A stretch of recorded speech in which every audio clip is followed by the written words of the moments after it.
Hello, and welcome to Reimagining Love. I'm Dr. Alexandra Solomon. I have been studying relationships for over 20 years as a couples therapist, a professor, an award-winning author, and as a wife, mother, daughter, sister, and friend.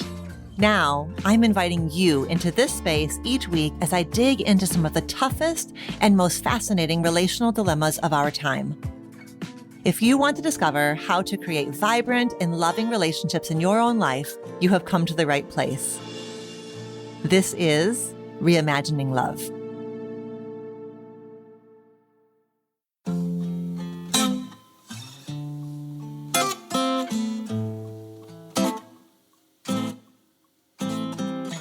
Hi there. Welcome back to Reimagining Love. Understandably, parents of adolescents can feel like they're in a tough spot. They get so much pushback and can lose their confidence about talking about the topics that really matter with their teens, especially romance and love. To add to this, many parents don't feel up to the task of talking with their teens about this topic, often because they are still making sense of their own relationship journeys. In her new book, First Love, Guiding Teens Through Relationships and Heartbreak, journalist, author, and professor Lisa A. Phillips reminds us that all adults are really still recovering from being teenagers, and they bring their own experiences and ideas of first love into their conversations with their kids. Lisa also says we do these early experiences of love a disservice by diminishing them or seeing them as threatening to a young person's path of achievement, when they are actually, in fact, some of the most formative and emotionally vulnerable chapters in a young life. Lisa interviewed me for her book, and then we also really connected as interviewees on 1A, which is a radio program hosted by Jen White, distributed by NPR, produced by WAMU. So we have linked that program in the show notes if you'd like to give it a listen. After that conversation, I knew that I wanted to keep talking to Lisa about this topic, and I'm really glad that we got to dig deeper together today. In this episode, we explore why society has a tendency to demean and devalue first love, the fact that most adolescents actually wish that their parents spoke to them about their relationships, and why a crush really is a milestone too. We also explore how parents bring their own experiences and their biases to these conversations, and how they often let their own fears and hangups stop them from having this important dialogue in the first place. I'm very glad that you are here today to hear about all of this and so much more. Without further ado, here is my conversation with Lisa.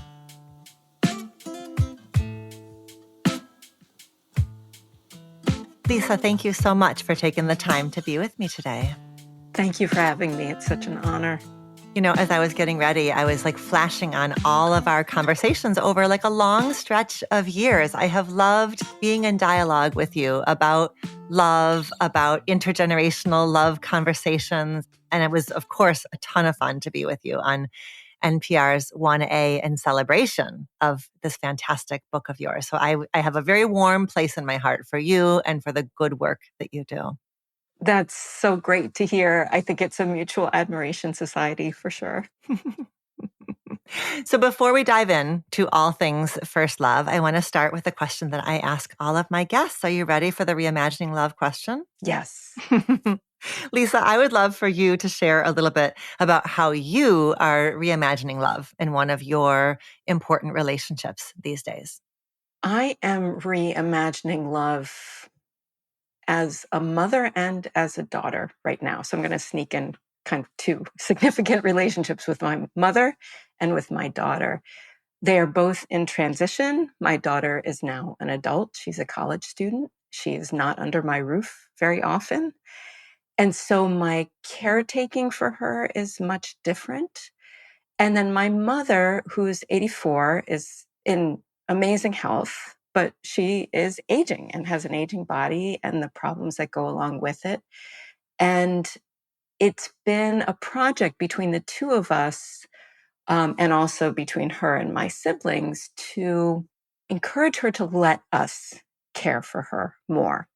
Not easy for her. She is strongly identified with her caretaker role. she struggles with reaching out and letting herself be cared for. And so this is really changing the way I love in both directions, because I'm realizing that to have a relationship with my daughter, with her as an adult, means to start even now to let her in on ways that I am a vulnerable human being, that I will age, that I will need care. And this isn't like this huge thing where I'm just dumping this on her, like, now you got to start caring for me now that you're 20, which is, you know, sometimes that happens, but I don't need her to take care of me that way in any way. But I'm starting to do things, pushing myself really to be vulnerable, to say, okay, dad's going to pick me up from this big appointment I have that is about my well being. I would really like you to drive me. And on the way, let's have breakfast. And I want to let you know why I'm doing what I'm doing, how I need care in my life at this point. And I'm trying to, I guess, use the word dose comes into mind. I'm trying to dose it gently. So it's not like, again, this huge thing, this huge shift, but just getting her used to this idea, because I want to see if I can go more gently into that phase of my own life where I can lean on her a little bit while maintaining all the ways that I am her mom. So I really want to say that in both directions, this process, even though it's challenging, has been a delight, because I'm seeing new dimensions of my capacity with my mother, and then new dimensions of my relationship with my daughter.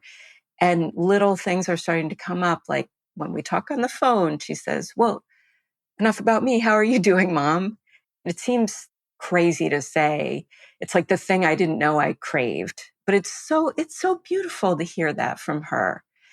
And I love all the ways that I'm a caretaker, but I love hearing that sense of interest from her and watching her grow that way and watching that enrich our love.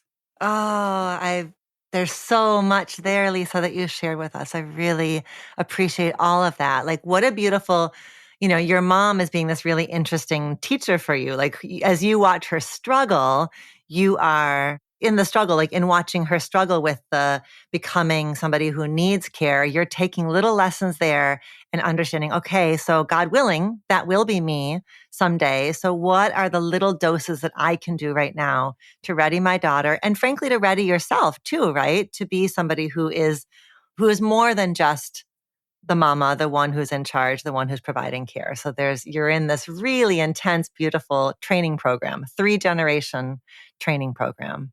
Yeah, it's just that little bit of letting myself be vulnerable with my daughter in new ways. And she's receiving it well. We share a lot of interests. She wants to be a couples therapist. And we talk about the material of my book all the time. And so it may foster her in that direction too. Well, I like too that you're saying, I'm not dumping. This is not a role reversal. I think sometimes as moms, we get kind of binary that it's either I am the mom, purely competent, purely in charge, or I am needy. I think there's a lot of us who have a worry about how can we flex that boundary without burdening our kid or crossing a line. And so I hear you really like trying to figure out how to bring vulnerability to the relationship that feels, yeah, like that it is nourishing rather than burdening or overwhelming in any way. That is exactly what I'm going for. And I want her to know me better, and I want to know her better. And this seems like a good way to do it too.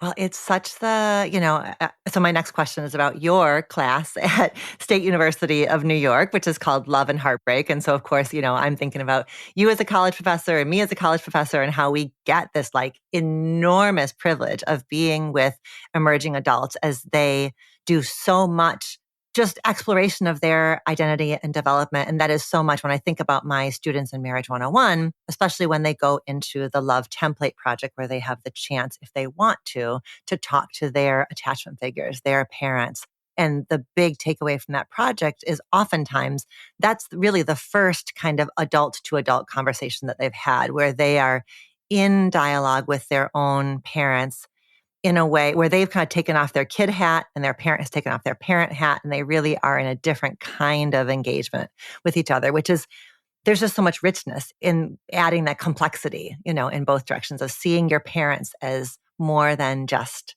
your parents. I know you see that with your college students that you're teaching, that you're watching them work on their identities in all kinds of ways. So can you talk a little bit about the Love and Heartbreak class, how you're working with your students, and how much you love it? I love it so much. I would teach it more often if I could. It's an honor seminar. It's offered as often as I can get it offered, but that never feels like enough. It's a lovely class. It's a small class, 15, 16 students, and they are there because they want to learn about love and heartbreak. I started teaching the class with some ideas about how it would mainly be focused on narrative. And so I had a lot of literature on the syllabus, a lot of films. And this really interesting thing happened where halfway through the semester, we did a check in. How's it going? What do you like? What do you don't like? And the students had a chance to discuss this among themselves. And then I came back into the room and they said, "We want to know how to do this. We want to know how. We want to know what this is about, what it feels like, what the challenges are." And that was a really wonderful turning point for the course. And the course has been different ever since that moment. I changed the syllabus right away. I picked a book. At the time, it was Aziz Ansari's Modern Romance.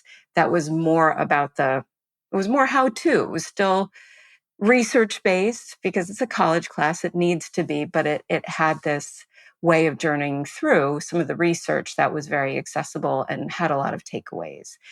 And they enjoyed that a lot. And from then on, all the versions of the class have mixed up narratives. Film and literature is still in there with more information on the psychology of love and heartbreak. So I think that that has helped so much because it's become, frankly, more skills based. And that is what they need. And is really fun for me with my training as a journalist and also with a background in studying literature to let the wisdom I've accrued over now more than a decade of reporting on mental health and relationships and be that person. I'll never be a therapist. I'll never be someone with a PhD in psychology. But there is this wealth of information that I have from the reporting I've done that the students are just so hungry for.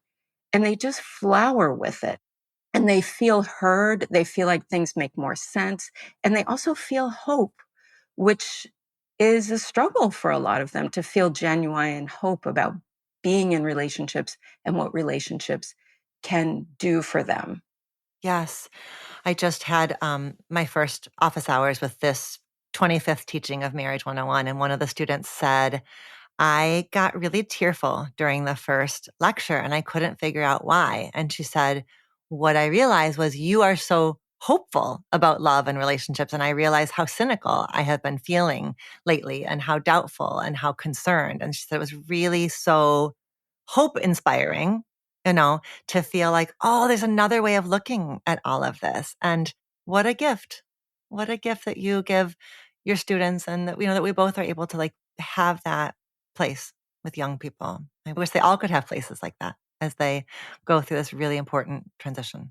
Yeah, I feel that way too. And I hope that part of the future of being the author of this book is to stretch out and find more places to seed the wisdom of love. So that I feel is the next, after this initial phase of getting the word out about the book, that feels like the next phase for me, which I'm really looking forward to. Yes. So that's where we're going to go next. I want to hear about what it's been like to have the book out in the world. But before we do that, I wanted to say, you cite this research that I love. I know you love it as much as I do, which is the Making Caring Common research out of Harvard that came out in 2017 that just felt so deeply validating around how much young people are craving this kind of engagement with us as professors, like lovely, but really wanting it from their parents, really wanting it from the people who are right there in the trenches with them. So can you talk a little bit about what stood out to you about the Harvard findings back in 2017 and how it has informed, the work that you're doing? Yeah, the Harvard findings were an amazing thing to encounter. I've known Richard Weisbord for a long time. I used to do editing work for him early on in my career, and he's really been a mentor and a guiding light for me.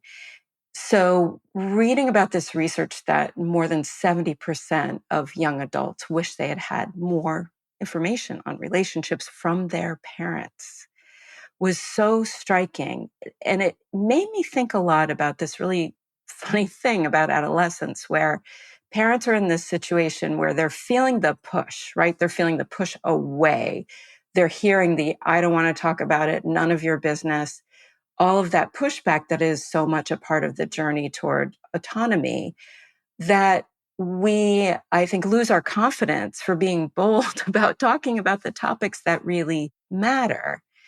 And I think it also speaks to the ways that parents, not all of us feel emboldened or up to the task. Sometimes we're too critical of ourselves and our own relationship history or current circumstances to feel like we can talk about this stuff.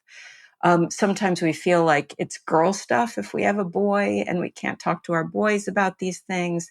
We fear our kids will think that we're foolish or misguided on these issues. There are so many fears around this, and I would suspect that a lot of that has to do with the ways in which adults are still recovering from being teenagers and still struggling in different ways with their memories of their first relationships and feeling again this sense of like, wait, who, me? How am I going to do this? How do I do this?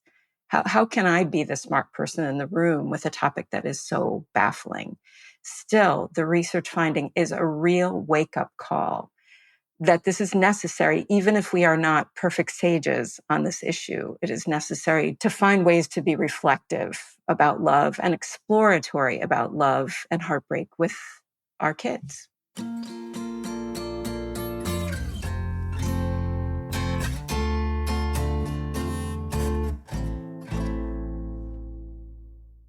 This finding, right, that over 70% wish that they had had more engagement from their parents. So you take that finding and you walk right across the bridge to the parents and you say, okay, listen, all of you, all of us, it's not comfortable. And we've got 84 reasons why we de-skill ourselves or we doubt ourselves.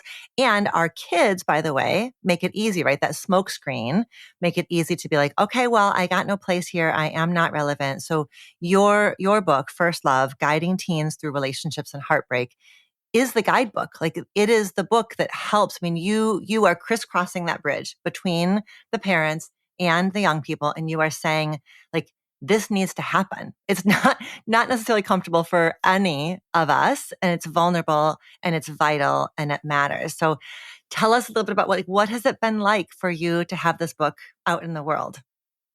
It's been really incredible. Some of the comments that I've received from parents have to do with their surprise at how much the book has fed them in their relationship lives, in addition to giving them some more confidence tools, insights, and information to take into conversations with their kids. One of my early readers said to me, this is really a book that anybody could get a lot from about love and relationships and heartbreak.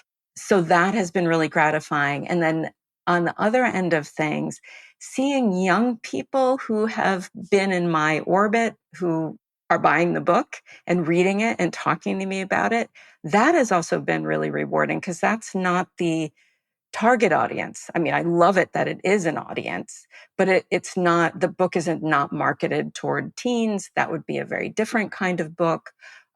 There's, I think, some issues and challenges in terms of how much a teen is willing to read a book by an adult about this stuff. But I am seeing people come to my events with, tabs all over the place, things marked up, telling me that they want to help their roommate if they're in college, their good friends, their trans sibling. They want to help their parents deal with the trans sibling and their challenges currently or in the future with relationships. All kinds of things where I sense their hunger for the information and the conversations through how they are responding to the book, how they are engaging in conversations. And I think that also people are really delighting in the stories and just getting to know this set of young people and parents who are talking about how they navigated first love and this feeling of like, oh, these stories are worth something, are valid in the world, are teaching me something and not in a lectury way, but in a way of someone went through this difficult thing and I can get something from it.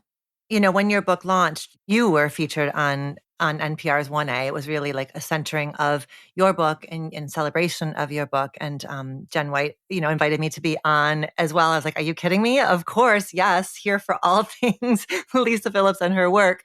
And as she does on the show, she wove together conversation, with us, as well as emails and voicemails that had come in from her community.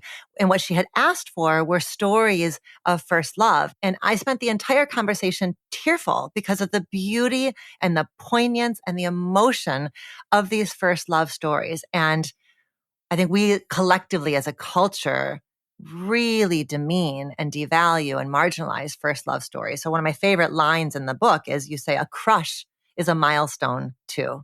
So talk to us about the significance of the first crush and the first love. What do you need us to know and really understand about the significance?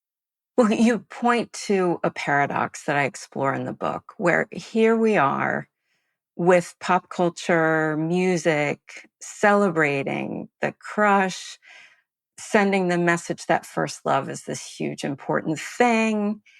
And then on the flip side, all these really strong messages that the teen years are all about seeking autonomy and developing yourself and becoming the sort of future professional, accomplished person that you're going to be.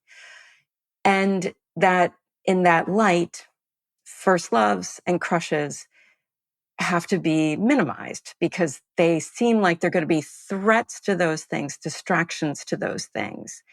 And so this is really a difficult paradox to come of age in, where you get these strong messages from pop culture and you get these strong messages from your brain and your body that this guy in math class or this girl you see across the, I was about to say shopping mall, but that would date me because there's so few shopping malls right now. But Right, this right. this girl you see across the room, this guy you see, that those things, even though they're so huge inside of you, that we really need to make them small so you can go on and do other stuff, whatever that stuff might be.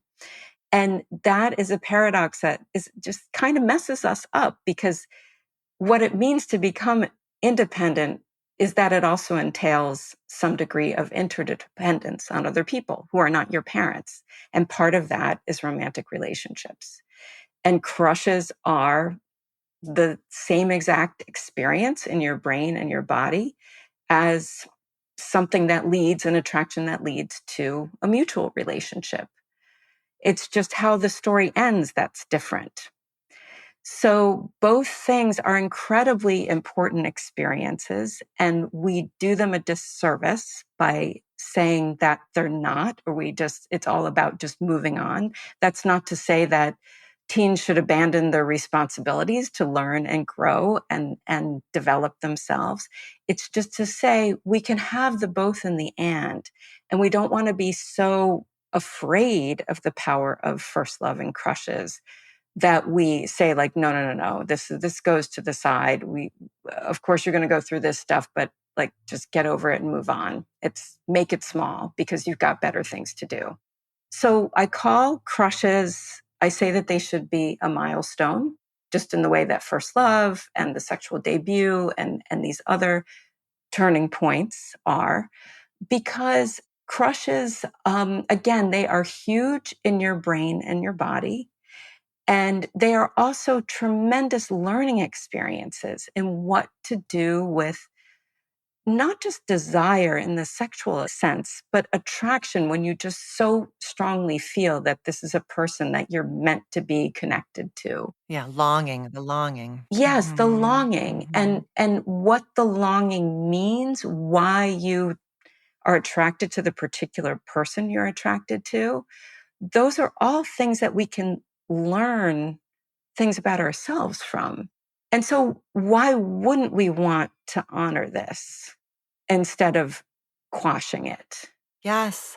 I mean, you've got your finger right there on the pulse of it about the way in which we view it as a distraction. I think the other thing that probably scares parents is that merger of crush and sex, right? That it's going to be that all feels kind of tangled up in this knot, and a parent's own fears, founded and unfounded, right? The whole complex knots that parents have around their kids becoming sexual beings then ends up leading parents to also make it small. And so I like how you are reminding parents that this is not just about sex. This is also about the really important ways in which a crush and a first relationship teaches young people all about, how do you contain longing inside of you? How do you modulate? How do you ask? How do you receive? How do you collaborate? Like there's so much emotional interpersonal development that comes from it that is, sex may be part of it, but it's more than just that. So we get narrow when we focus just on the sexual part, right? Yeah. And when you jump right to risk, you do the experience a disservice. Whether you see sex as risk or not, or maybe you think like, okay, is this going to be a healthy thing or not a healthy thing? When there's so much fear wrapped up in it, you don't get a chance to really look at what's actually going on.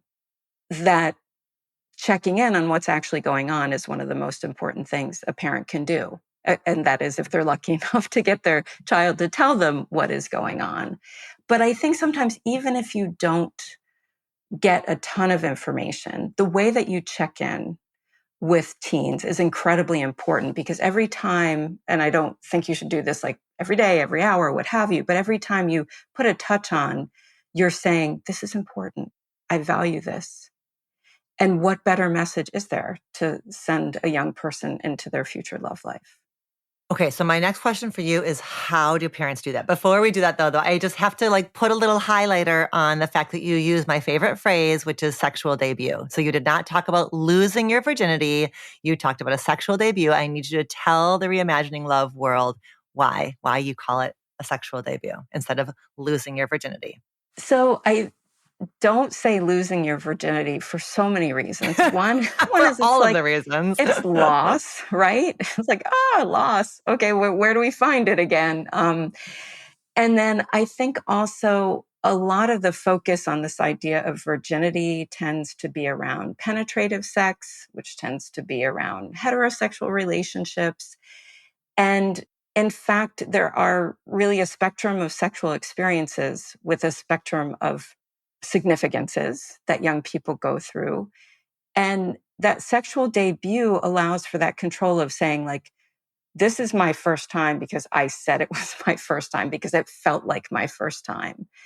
And that is really, really huge. It's debut. You walk onto the stage of your sexual self. So those are the reasons that I do it that way, because I don't like this idea, or I feel like the idea of this line in the sand that revolves around penetrative sex, to really mix my metaphors, it doesn't encompass the wide range of experiences that young people are going to have today. I love it. 3 cheers.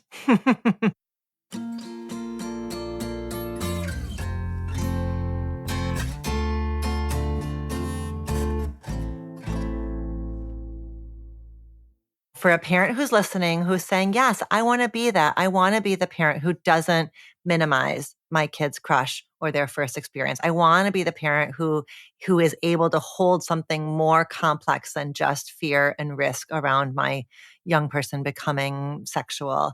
What are the sort of best practices that a parent can keep in mind in terms of how to show their kid that that they can be a soft place to land and to open up? What can parents do? I think it's important to start conversations about crushes as soon as you can. Kids can have crushes at a very young age. They'll be watching something about crushes on TV or hearing it in a pop song. And you can start that conversation by talking about the song and the messages in the song in whatever age appropriate way is possible at the time. And this, I think, just really loosens things up when you're talking about it, when it's not feeling like it's right in front of your face and it's an emergency. And it also allows you to be more carefree and to have some fun, whether that fun is about like just considering different what ifs and scenarios and talking about the characters in a Disney movie, Or the fun is, if you're someone like me and sort of getting ethical and philosophical. I teach media ethics, and I think that conversations about ethics are some of the most rewarding ones we can have as human beings. And so you can talk about ethics and crushes in terms of like, okay, I feel this way. What do I do with this feeling? What should this character do with this feeling? But of course, I think a number of people are going to be listening to this will be dealing with the, okay, I'm not sure if I did that or not, but my kid has a crush and I don't know what to do about it. So I think that if you have a child who's very open and talkative, you listen, and you listen in a very exploratory way. It is not necessarily about shoulds and shouldn'ts. It's about running through scenarios and talking about how to read signs of interest, how to read what's going on in your own body. This feeling of like, okay, is this crush like, is it pleasurable? Or do you just feel scared all the time because this person really is showing signs of not being a person who would be able to respond in a respectful and caring way? And to just get very open. Your term, which I love, is soft around it, just getting really soft and open around it. And if your child is someone who goes through stuff and kind of buckles up and doesn't talk, don't panic about that, because it's incredibly normal.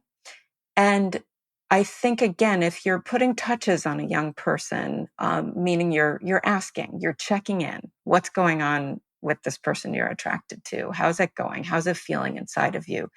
If you're doing that every few days, I mean, the timing, I can't give an exact recipe here, but just enough to be like, hey, I'm here, I'm watching, and this is something that is worth talking about because it's important. And that, I think, will honor that milestone. And even if that particular stretch of time is not the time for the young person in your life to open up about what's going on, they know that there can be a time. But if you shut down around a crush and don't ask, and you're so afraid of like making it bigger, making it worse, and all that stuff, young people pick up a lot from that, where there might start to be trepidation around it, or this feeling like a door is closed. That was something that amazed me about my reporting in the book, how reactive young people are to us.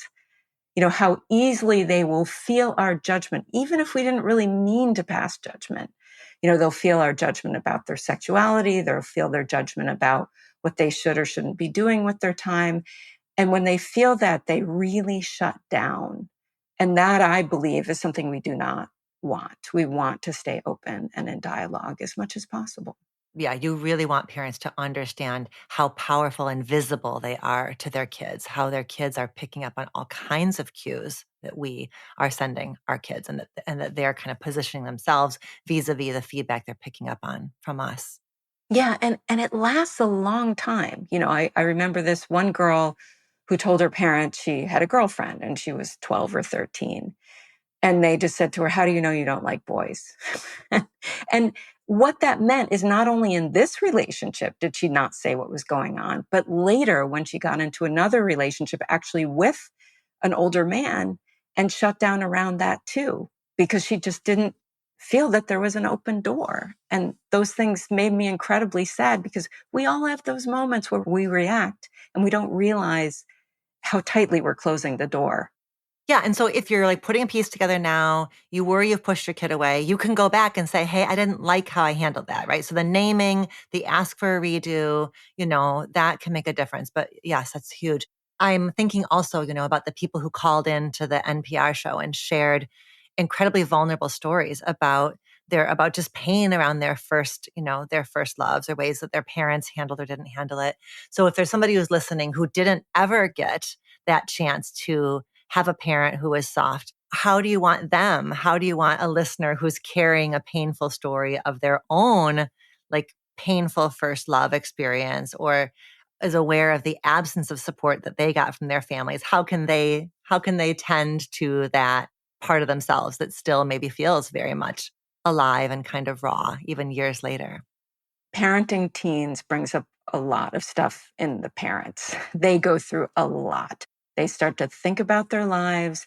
They may regret past choices. They may question their marriages or their relationships in new ways. And I think a lot of this revolves around what exactly you're saying, which is they are feeling some pain from their own experiences of first love and not feeling heard or supported.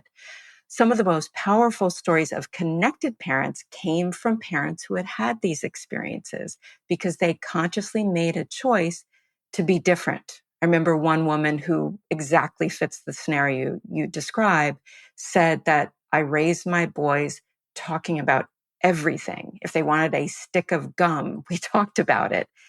And that stuck in my mind because, like, wanting the stick of gum, very small thing, but it's also about desire. What do you do with desire? You don't get it what you want every single time.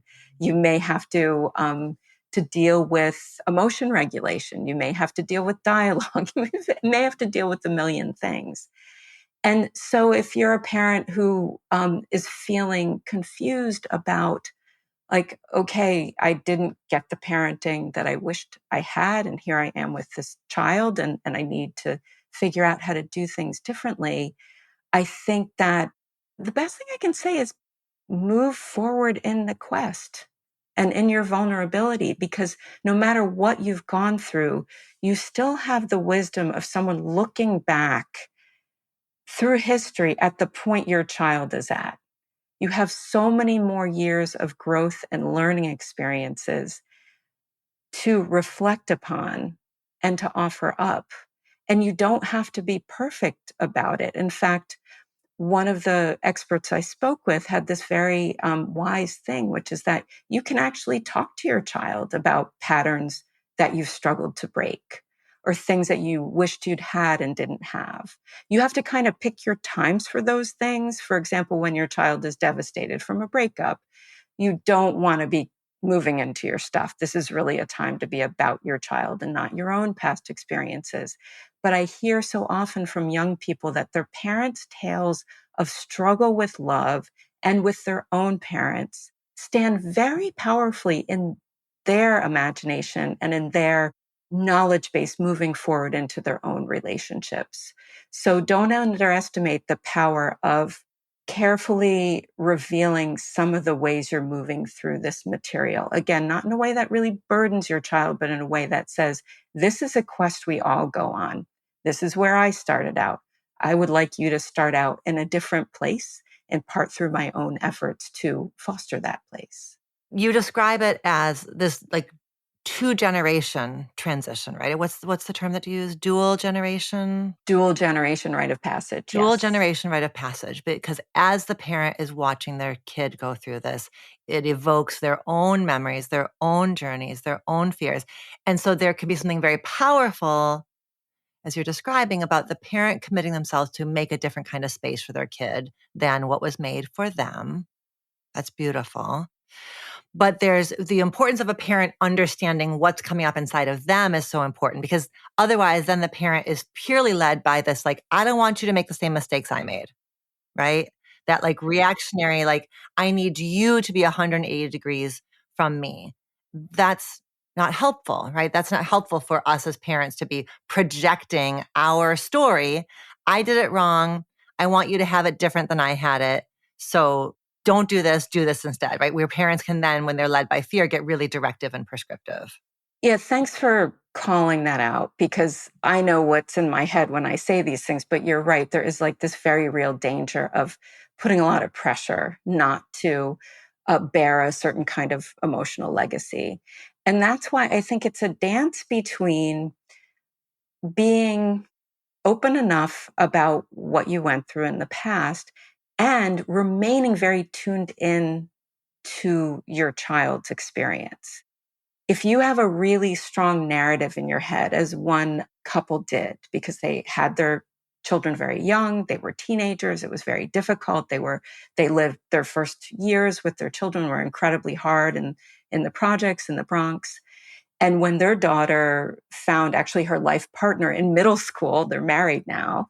They didn't know this was going to happen when she was in middle school, but when she started dating this boy, and then they got, through the years, not less serious, but more, and went to college together, at every step, they were kind of moving into the fears they had about what this couple would end up being, which was like them struggling in the ways that they had struggled. And the couple was really so powerfully trying to express, look at us, look at our values, look at how we are accomplishing, not despite each other, but in part because of each other. We are moving through our teen years with pride, with accomplishment, with achievement, and with togetherness. And so when the parents kept defaulting back to fears, fear, fear, pregnancy, pregnancy, pregnancy, poverty, disaster, it just felt very difficult for this couple. But I think in the big picture, the couple and the girl's parents did stay very much in relationship. They went on this journey and they ultimately were able to work this through. So I don't necessarily think anything about that story is bad. It's real, but it is just one of these examples of the very hard work of staying tuned into the narrative that your child is in, as opposed to imposing what you went through on your child and saying, no, no, no, no, no, you can't do that. Because like in that story, in that example, what the parents lose is the opportunity for them to celebrate their story. Like for a parent to get stuck in, my way was the effed up way. My way was the mistake laden way. I have to save you from my way. That is a story that robs the parent of all of the resilience. Like sometimes we have resilience that we wish we didn't have to deal with the thing that we had to be resilient in the face of. But those parents who were, who were trying to spare their daughter were also then missing out on, all of the success, and that they have this daughter who, if nothing else, had learned like the tremendous value of intimate partnership by watching her own parents. Yeah, and I think that was in there all along. I spent a lot of time with this family, and I think that even as they retold the difficult parts of their story, you could see the light in there where the parents were able to really receive what was going on and the children were able to sort of honor what the parents had gone through.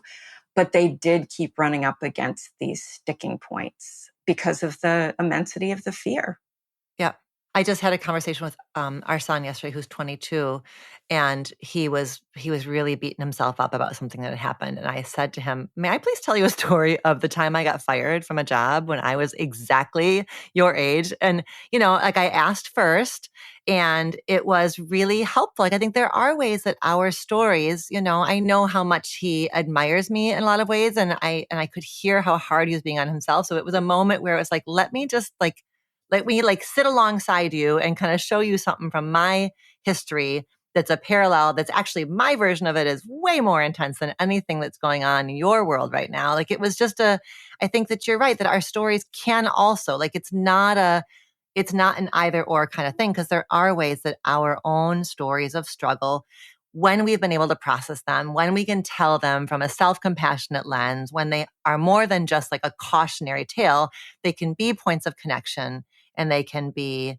really helpful offerings to our kids. Yeah, I think so. I think it's hard because there's no hard and fast rules because timing is important, not stealing the show because kids will do this interesting thing where if you start talking about a difficult thing in your past, they'll try to take care of you.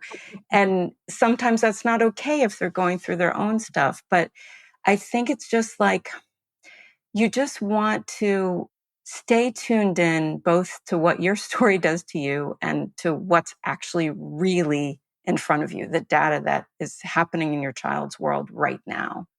I want to talk to you about how parents can support their young people through a breakup. That's a really important part of the book. And I want you to sort of name, if you can, some of the loving but misguided things that parents, what are sort of the common stumbling blocks that parents tend to bump up against when their kids are going through a breakup, sort of the misguided things that you're aware that we as parents may say in that moment. Yeah, I mean, the first thing, of course, comes from you, which is, and I know listeners of your show will know this, which is the importance of just validating the pain. And that's not going to make it worse. It's already bad. Don't you can let that go. But the validation is really important. So nobody's beating up on your kid for feeling the way that they're feeling. So you validate, but there are some, I guess, lines or boundaries around that. The one thing that parents can sometimes do in an effort to be an ally is to sort of jump in there and stir the pot. Like, oh, what did he do to you today? What happened next? Oh my God, what a jerk, what a this, what a that. And at a certain point in the phase of recovering from a breakup, that can serve to amplify the obsessive, difficult feelings of a breakup as opposed to moving them to a different place. It's called co-rumination. And I think this is important advice for friends and important advice for parents, that doesn't really do your child any favors to kind of jump in and bandwagon with them about what an awful person their ex is. Instead, something that parents can do is focus in on concrete and solvable problems surrounding the breakup. So things like, all right, you've been working your after school job with this person. Can you constructively speak to your boss about changing your shifts so you're not on the same shift? What do we do to get your stuff back from this person's house? Like really concrete things that you can help your child work through and solve and think of a way forward on can give someone suffering from a breakup a real sense of empowerment about the situation. And that can be really huge. And it's a great way to show your support. Right. It's not, I mean, I think the urge that parents have to get in there and yeah, and kind of like, it's not like fan the flames, like that's not the intention, but there's so much, I think a breakup is so activating for a parent, right? Because you feel you're watching your kid cry, you're hearing the story about what this person said to them, and you've got your own set of feelings. And so I like the idea that what a parent can do with all of that energy is get a little concrete, get a little strategic, like help a little bit of what we would call like observing ego or prefrontal cortex, get in the mix. Because a person going through a breakup, no matter their age, is so in the emotions and in the messiness of it that's a really nice place for a parent to anchor themselves is around some of the structure, some of the pragmatics. That's hard. I think it's hard. You write about this, about the need in a breakup to also be really thoughtful about the digital boundaries. And so parents can really be there to kind of add structure to contain the pain. You're not going to take away the pain, probably don't amplify the pain, but you can add some structure there that can be helpful. Yeah, absolutely. And in the long term, helping your child see that people move through breakups in a healthier way when they can see them as experiences of challenge and growth, when they can build a narrative, a redemption narrative, as researchers call it, around them. And I think that's really important too. And I've actually found, even just when I'm talking to students, even sharing that idea with them, that if you embrace this idea that you can make something out of this breakup, that it's going to help you much more than seeing it as, a judgment of yourself and your lack of worth, which of course a breakup should not be, or just a lightning strike, like, oh my God, I don't understand what happened. Those two scenarios don't help you as much as this idea that you can learn and grow from experience. Yeah, a breakup is not a failure. I'm thinking about for a parent who's gone through their own breakup, their own divorce, like it's a reminder for the parent to come back to their own narrative, like for a parent to check in with themselves, like what's the narrative that I have around my breakup, around my divorce? And so the healing that a parent can do around their own experience of endings then can be a real service to their kid when their kid faces some version of a relationship ending. Absolutely. Absolutely.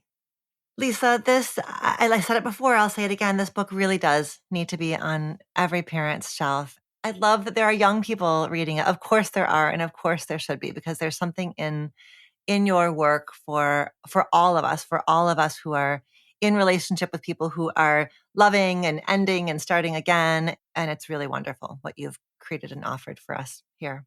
Thank you so much. I mean, what I really dearly hope is that this book gives parents confidence to dive into this subject, because it's actually an amazing subject to talk about with your friends, with your kids, really with anyone in your life. And I hope this book starts conversations that way. It will. It will, and it is, and it has. And we've got links in the show notes to where people can grab a copy of First Love, Guiding Teens Through Relationships and Heartbreak. What else? Any other places that you want folks to connect with you and learn more from you? Tell us more. I have a website that's pretty much the landing page for social media, for everything about the book, lisaamyphillips.com. Thank you so much. Thank you.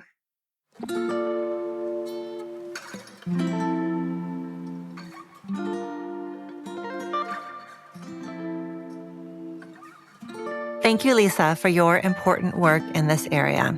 If you're the parent of an adolescent or an emerging adult, I hope that you feel newly empowered to have these vital conversations with the young person in your life. They may be more open to them than you think, and letting them know that their romantic feelings and experiences matter is an incredibly powerful thing that you can do as a parent. If you want to hear my conversation with Lisa and Jen White on 1A, you can find that linked in the show notes, as well as a link to Lisa's fantastic book, First Love. Thank you for joining me here today. And until next time, be well.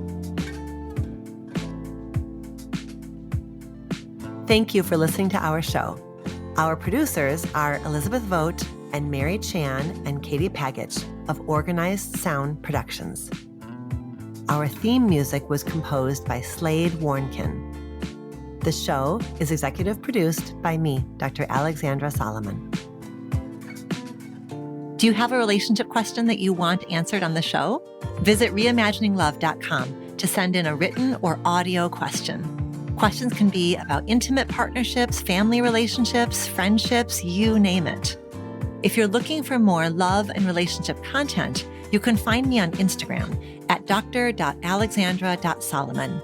Or visit my website, dralexandrasolomon.com, where you'll find my blog as well as the Intimate Relationships 101 e-course based off of the popular class I teach at Northwestern University. Thank you for listening, and see you next week here on Reimagining Love.